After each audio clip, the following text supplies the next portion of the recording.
Bismillahirrahmanirrahim. Assalamu alaikum. Respected dear students, this is your teacher Fazal Shahbaz Khan speaking to you right now, and I hope you are doing fine and having a great time. एक बार फिर आपके खिदमत में हाजिर हूँ और एक बार फिर अपने vocabulary words I beg your pardon power words के वोकेबलरी डोज के साथ which is now this is part number 7 आपके लिए लेकर हाजिर हुआ हूँ और ये लिखा हुआ ही आपके सामने और मैं यहीं से इसे कंटिन्यू करने जा रहा हूँ। वर्ड नंबर 44 तक कर लिया है, ई के लेटर्स हम कर रहे हैं और नंबर 50 तक हमें जाना ही है। मगर इससे पहले कि हम कुछ भी कंटिन्यू करें, एक इंसान बेहतर वही होता है, मेरे बड़ों ने मुझे सिखाया है, जो अपनी गलतियाँ एट टाइम्स अगर वो जाने अनजाने में कर जाए तो वो मान ले, कभी कोई छोटा नहीं हो जाता। इस नाते इतनी सारी बातें इसलिए कर रहा हूँ क्योंकि ये जो लिखा है ना इसमें गड़बड़ हो गई। ये देखें, ये ई लिखा है मैंने, ई, इसे मैं मिटा रहा हूँ, आपके सामने लिख भी देता हूँ एक बार। इस ई की जगह ए ने होना है, ए का होना ज़रूरी था, तो A is the correct example. The word exemplary यानी मिसाली, मॉडल बनना, तो दैट्स व्हाट इट इज़। ठीक है, I am sorry for that, I really do. और ये गलतियाँ हों आपसे भी ज़िंदगी में कभी भी, आप माने आप छोटे नहीं होते। ठीक है, अब मैं इसे रिमूव करने जा रहा हूँ and let's get down to the business and immediately from our word number 45। Here we go. क्या लेने जा रहा हूं इस बार मैं? अच्छा, नाउन तो नहीं है।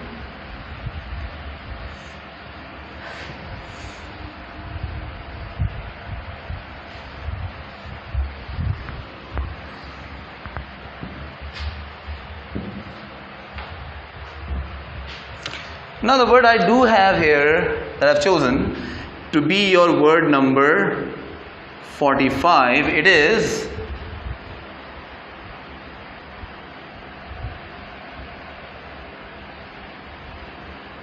मैं स्पेलिंग के लिए कॉन्शियस हो गया इसलिए sorry. So the word is एग्जैस्परेट।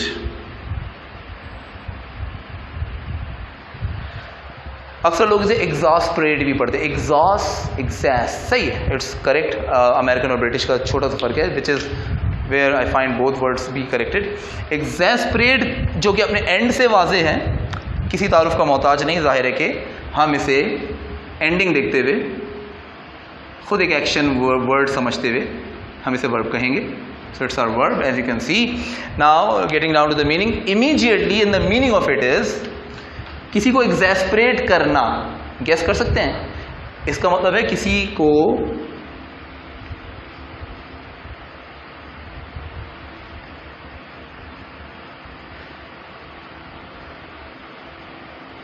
Irritate करना।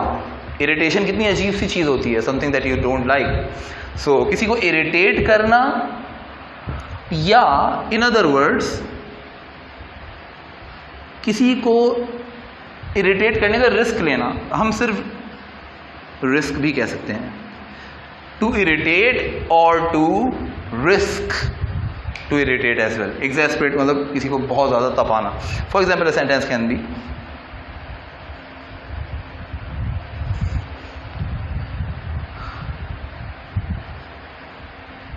I did not become, अब मैं वर्ब के ही तौर पे यूज कर रहा हूं, एडजेक्टिव भी माना जा सकता है इसको, लेकिन थर्ड फॉर्म है ये, एक तीर से दो शिकार। I did not become exasperated, third form बन जाए तो अक्सर थर्ड फॉर्म और फोर्थ फॉर्म एडजेक्टिव भी बन जाती हैं। I did not become exasperated although I was extremely unhappy। आसान सा मतलब इसका, इस जुमले का आप शायद समझ पा गए हैं आसानी से। मैं बिल्कुल भी नहीं तपा या मुझे बिल्कुल भी गुस्सा नहीं आया जबकि मैं बहुत नाखुश था। ठीक है, नाखुश किस लिए होता है बंदा? जब कोई बहुत गुस्सा दिला दे, कोई बहुत अंदर की बात कर ले या बहुत प्राइवेट बात कर ले और आप नहीं चाह रहे होते हैं, तो ऐसे में you become exasperated or angry at the same time. मैं इसे बिटाने जा रहा हूँ, of course इसे जल्दी से नोट करेंगे to move on to the next set of words. Trying to bring to you some of the more exhilarating and most useful words of all time. ऐसी एक वर्ड है, कॉमन है, I think आपको पता होगा, prison of ज़ेंडा में बड़ा use हुआ है, लेकिन कॉमन इसलिए है कि आपके पेपर में अक्सर व बेशतर देखा गया है, टेस्ट प्रिपरेशन या कोई सा भी। मैं तो आई डेयर से ये जो वर्ड्स आप कर रहे हैं इनमें से मेजर वर्ड्स तो वो हैं जो आइल्स और टेफल के टेस्ट्स में भी, जो इंग्लिश लैंग्वेज के प्राइम टेस्ट्स हैं उनमें भी इस्तेमाल में लिया जा रहा होता है। Let's talk about it. Let's talk about word number 46, the second of this part. The word this time is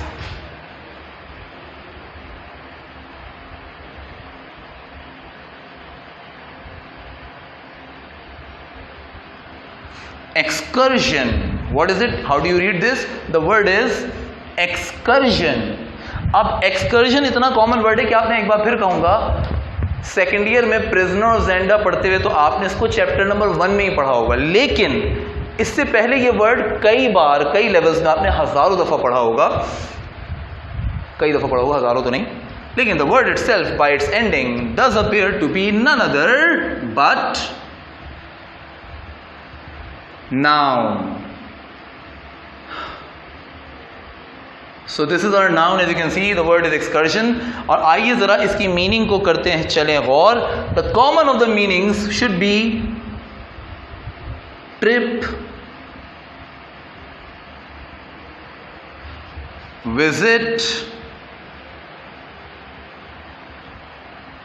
or probably tour. किसी जगह कोई कहीं का ट्रिप, कहीं की विजिट या किसी जगह का tour, as nouns if you take them to be. कहीं का दौरा, ठीक है ना. जैसे सेंटेंस है,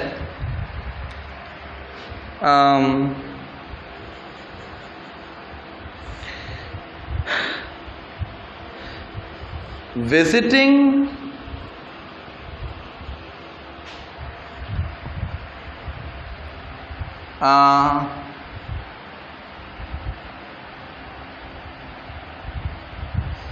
ज़ियारत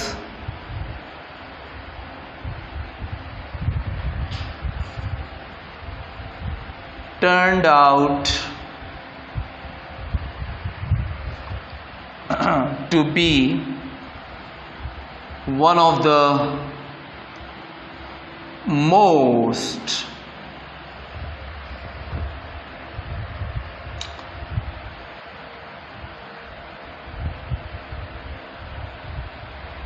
exhilarating भी एक्साइटिंग को कहा जाता है. चलें एक और वर्ड मिल रहा है, सेंटेंसेस से भी वर्ड मिलने चाहिए, सिनोनिम्स से भी वर्ड मिलने चाहिए.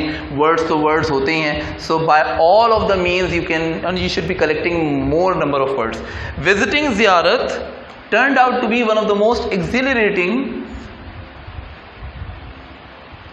excursions. one of the, जब भी आप कहते हैं तो आप आगे जो नाउन लिखते हैं वो प्लूरल होता है, ये भी ध्यान में रखिएगा. exhilarating excursions of all time. ज़ियारत का दौरा साबित हुआ सबके लिए, या साबित हुआ एक बहुत ही नाकाबिल फरामोश दौरा, यानी बहुत ही पुरलुत्फ, और one of the moments that nobody could forget. लिख लीजिएगा, आगे बढ़ते हैं fastly and to move to the section where we can actually conclude this part with words of E and to move on to the next section as well.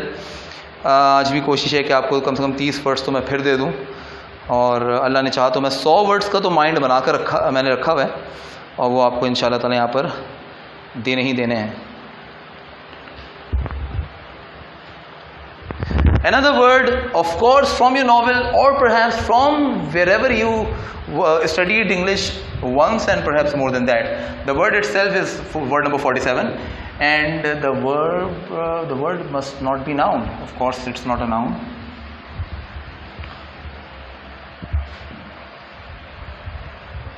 So, here we go. Now this is our word number 47. The word is, सुना है आपने, पढ़ा भी होगा, याद नहीं होगा, पक्की बात याद नहीं होगा.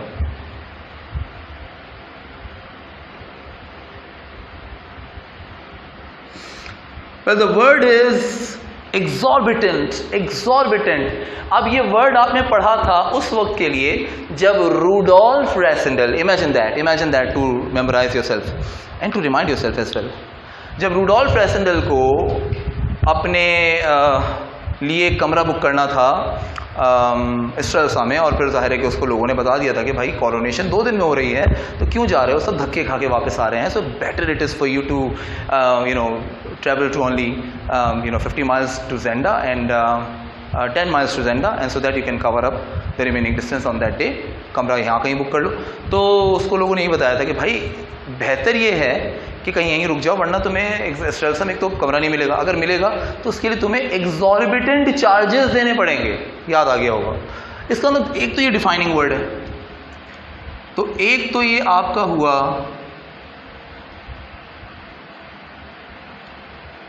एडजेक्टिव, ठीक हो गया. दूसरा मैं जो इसकी मीनिंग यहां पे लिखने जा रहा हूं वो कुछ इस तरह से है, यानी ज्यादा पैसे देने पड़ेंगे. शदीद, तो ये हो सकता है एक्सेसिव, समवेयर जो आपके लिए पड़ जाता है, जैसा मैंने अपने बहुत से स्टूडेंट्स को लिखवाया, उन्हें याद भी आ रहा होगा.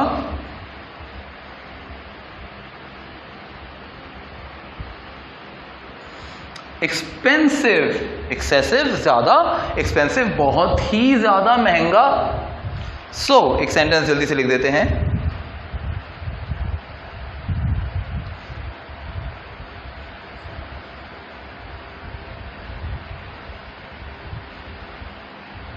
Pakistan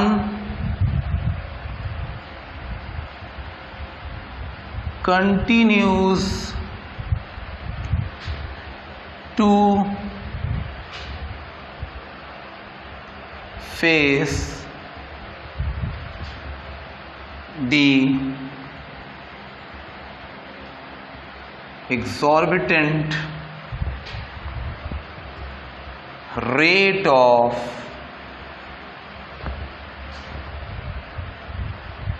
inflation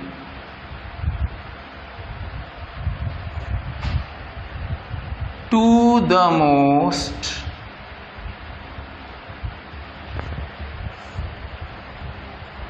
alarming extent. गौर करिएगा मैंने क्या लिखा है. Pakistan continues to face the exorbitant rate of inflation to the most alarming extent. Pakistan एक अरसे से आज तक महंगाई की बतदरीज यानी बढ़ती हुई, बतदरीज यानी कि ना रुकने वाली शरह को खौफनाक लिमिटेशन तक फेस कर रहा है और करता आ रहा है.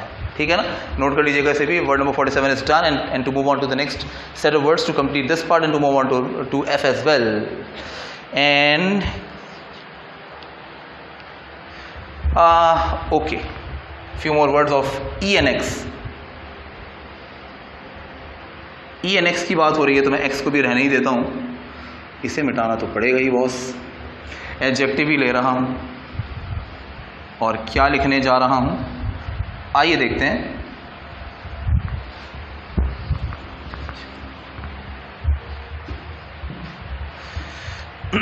It is to be word number 48. हाँ, तो मैं क्या लिख रहा था यार, ई एक्स का एक वर्ड देखो मेरे ध्यान से आके चला गया.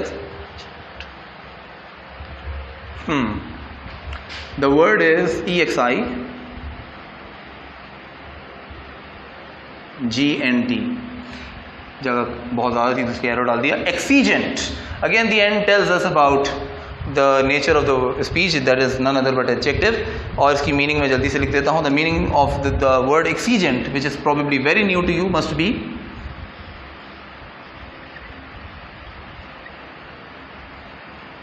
urgent or perhaps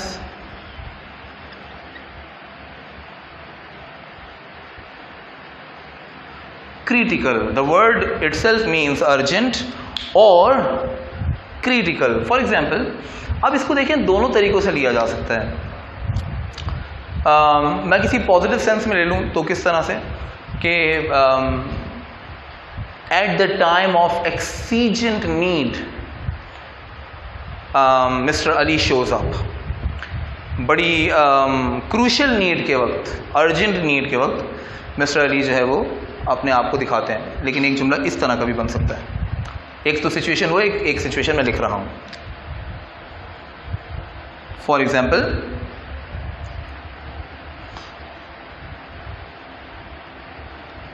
ये मैं सच लिख रहा हूँ, ये वाकया कल रात का ही है, मेरे एक साथी के साथ हुआ। शुक्र है कि डिज़ास्टर्स वाकया नहीं था, इसलिए मैं इसे लिख भी रहा हूँ, वरना नहीं लिखता। Last night one of my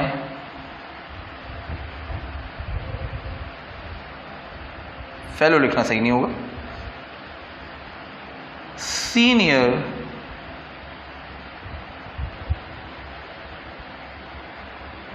colleagues. अच्छा, यहाँ पे मुझे कलीग लिखना चाहिए, ठीक है ना?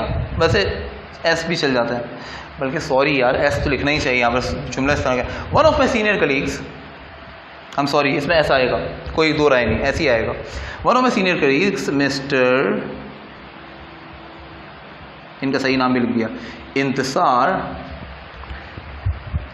नीडेड। आप देखें दी, ये वर्ड यूज कर रहा हूं, एक्सीजेंट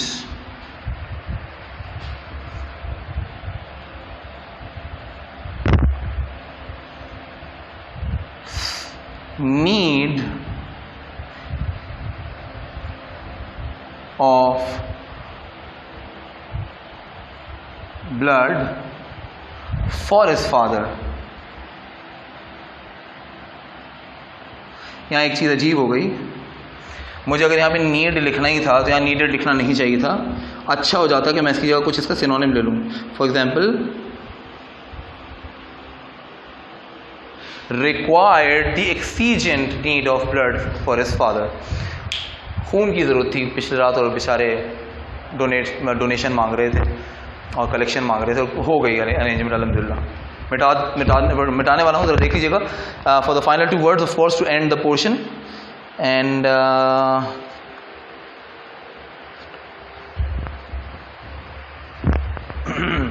एक बड़ा अच्छा सा वर्ब जहन में आ गया मेरे, और मैं नहीं चाह रहा कि मैं टाइम भी ज़ाया करूँ इस पर। आपकी इजाज़त हो तो मिटा दूँ, जाहिर है कि आप इजाज़त दे रहे होंगे। ई एक्स का ही सेक्शन है, इसलिए मैं लिखा रहने देता हूँ ई एक्स, लेकिन इस बार ये एडजेक्टिव नहीं है। बड़ा अच्छा वर्ड, बहुत कॉमन यूज़ होता है और मूवीज़ के अंदर से मैंने ये सुना है, शायद मोर देन वन मूवीज़ में मैंने ये वर्ड सुना है। ज़ाहिर है कि कैसे, शायद लिसनिंग पावर हम में से किसी की इतनी ज़्यादा अच्छी होती नहीं है। सुना कहाँ है, ये सुना होता है, देखा होता है कैप्शन में लिखे हुए थे वर्ड्स में से। So it's going to be our word number 49। Finally बड़े क्रूशल वे में, बड़ी मेहनत से हमारी 50 हो रही है और इसका खिराज तहसीन हम सबको जाता है। So the word is a verb, and that is a verb of course, and that is extol. Extol, extolled, extolled। जब आप सेकंड और थर्ड फॉर्म करेंगे तो L सेकंड टाइम आएगा, फिर ED आएगा, ठीक है ना? अब extol का क्या मतलब है? किसी की एप्रिसिएशन, उसकी खुलकर तारीफ करना। For example, the meaning of the word must be to praise, दिल से, whole heartedly. To praise whole heartedly, to revere, ठीक है ना? ये वर्ड भी बड़ा कॉमन होना चाहिए अब आपके लिए, क्योंकि आप मैट्रिक से तो पढ़ रहे हैं। टू रिवेयर, मानना, शिद्दत से किसी को चाहना, मानना, to revere. Now the sentence is, कौन था वो पाकिस्तान का एथलीट जो जुबिलियन थ्रो कर रहा था? यार मैं उसका नाम भूल गया। अरशद नदीम। उसके साथ बेचारे के साथ हुआ क्या मैं आपको बता रहा हूँ, लिख के बता रहा हूँ। अरशद ही था ना, नहीं था तो माफ़ कर दीजिएगा, मुझे ऐसा लग रहा अरशद था।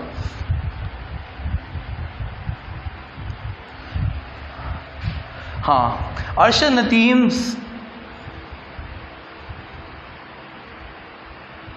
coach sadly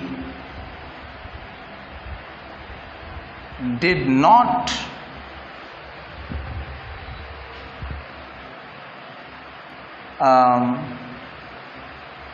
extol him। काफ़ी है, चले मैं और बड़ा नहीं करता। इंसान जीते या हारे, हम तो कहते हैं हमें तुमसे प्यार है, but the issue is of course मेहनत भी करनी पड़ती है। Having said that, without any resources intact, when Arshad did what he did, he was at least or should have at least been appreciated. Sadly, the coach of him just turned his back to him, and he could see his coach going forth this way, and suddenly felt the utmost pain in himself, and just bowed his head down. And that was a terrible moment for the entire nation, and I felt it promisingly. However, Arshad Nadeem's coach sadly did not extol him. हारने पर भी उसको दिलजोई करनी थी। दिलजोई करने को कहा जा रहा है एक्सटोल करना, जो जीतने पे किया जाए, हारने पे किया जाए, किसी को सदमे में देखकर किया जाए, that's extol. Let's get down to the final word of E and to get down to the next section of course F as well.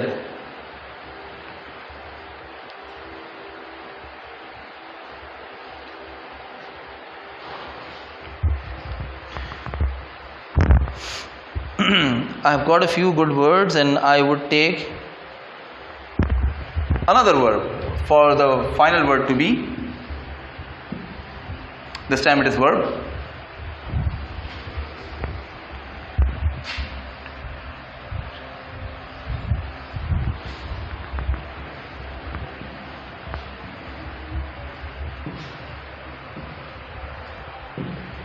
And it is word number 50. Oh goodness me, we have achieved the landmark, mashallah, after having done a lot of parts for it. Of course, without that hum kar nahi sakte the. So the word is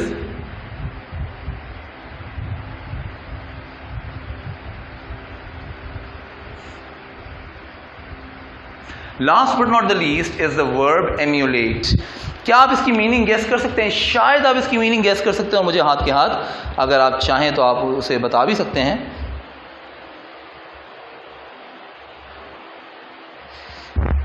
देखें क्या हुआ था prison of Zenda के अंदर, that Rudolf Rassendyll although did not want to do, but yet he did what we all know, it is to emulate who? The actual King Rudolf Elphberg the Fifth. It means what he did, he actually imitated him. Nakal karna. So it means to imitate,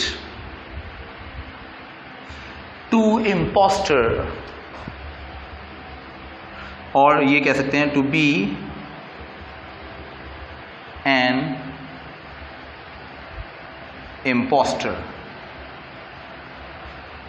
To forge, नकल करना, any word will do, बहुत सारे words हैं। Sentence can B, आपके novel पे लिख देते हैं, चलें सेकेंड ईयर की मशहूर नॉवल पे।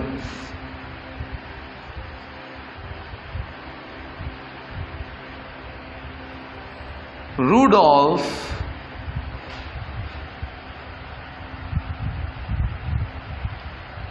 Rassendyll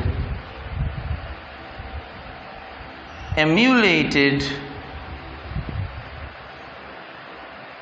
King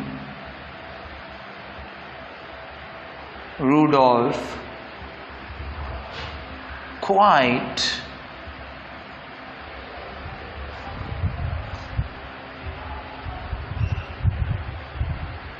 successfully, कामयाबी से कर लिया था, क्योंकि at the end of the day बहुत सारी चीज़ों को उससे निपटने के बावजूद, क्रंच टाइम से निकलने के बावजूद उसने आखिरकार इमिटेशन अच्छी की थी, ठीक है ना। सैडली बहुत से लोगों ने एंड नहीं पढ़ा होगा, आई विश कि ऐसा हो पाता, लेकिन covid plays its part. Word number 50 is done and so is the part E. और अब जाहिर है मैं कि बिना किसी डिले के फ़ौरन यहाँ पे बढ़ जाऊँगा वर्ड नंबर एफ के सेक्शन की तरफ। चलें कुछ वर्ड्स इस पार्ट में हम कवर कर लेते हैं, फिर पार्ट 8 में बाकी रही सही कसर इंशाल्लाह एफ की वहाँ पर पूरी कर लेंगे, so that we can reach up to word 60 what's are long lasting destination. Anyway, so that's the word F to begin with, and we would start from number 51.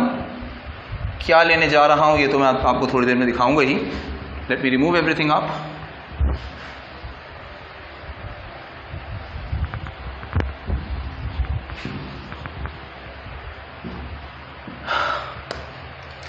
Now this time it is word number 51. Without any delay, I bring to you some of the words that I have decided to put before you.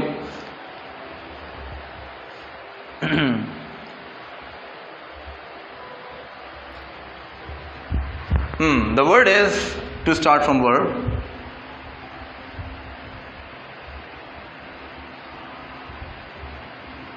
it is fetter. Fetter का word आपने even first year में भी पढ़ा है, second year में भी पढ़ा है. आई डोंट नो वेदर आपने मैट्रिक में पढ़ा या नहीं, but that is of course by the end of it, such as cater, such as better. Better adjective तो है ही लेकिन कुछ और भी है. तो ऐसी एंडिंग में अमूमन हम जो चीज़ अज्यूम करते हैं वो कोई और नहीं बल्कि उस वर्ड का वर्ब होना है, ठीक है. अब क्या इसकी मीनिंग आप गेस कर सकते हैं? नहीं कर सकते होंगे, तो इसकी मीनिंग मैं जल्दी से लिख देता हूँ. किसी चीज़ को चेन करना, किसी चीज़ को रिस्ट्रेन करना, रोकने को फेटर कहा जाता है. Such as to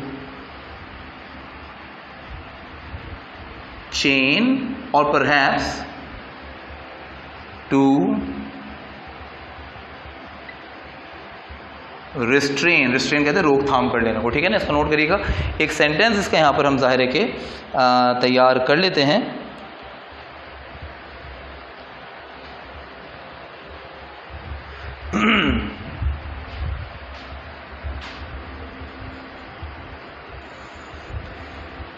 for example एक अच्छा जुमला है,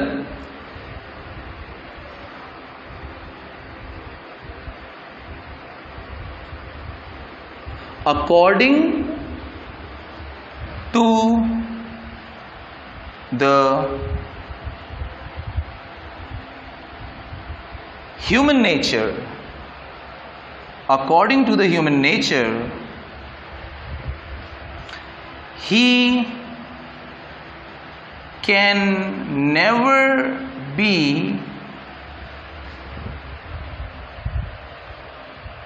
forcibly fettered. इंसान की फितरत के अनुसार के एन मुताबिक उसे कभी भी सख्ती से चेन करके, बाउंड करके रखा नहीं जा सकता. इसे लिख लीजिएगा as we go down to the next part of it and to go down to word number 52.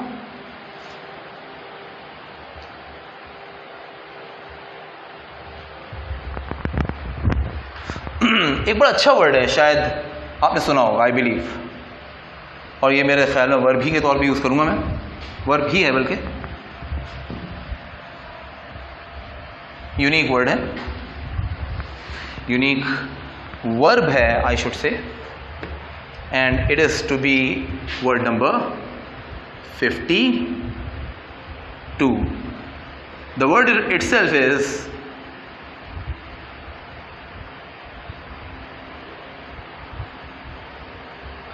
Fathom. नहीं सुना होगा फैथम, शायद सुना होगा.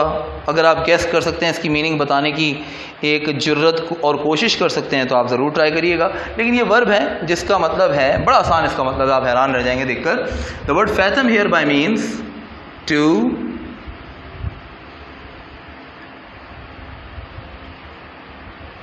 अंडरस्टैंड, या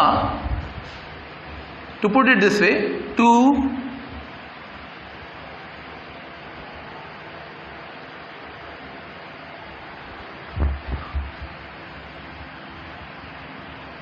comprehend, to understand and to comprehend.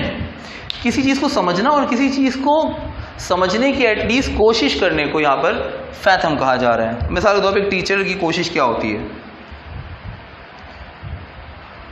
A good teacher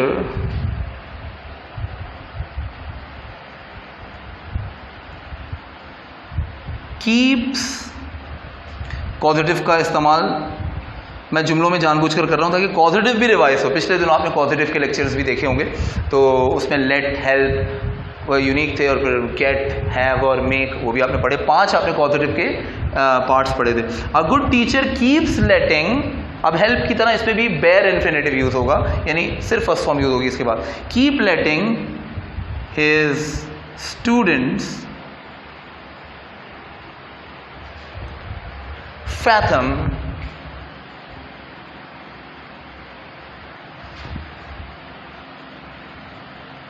whatever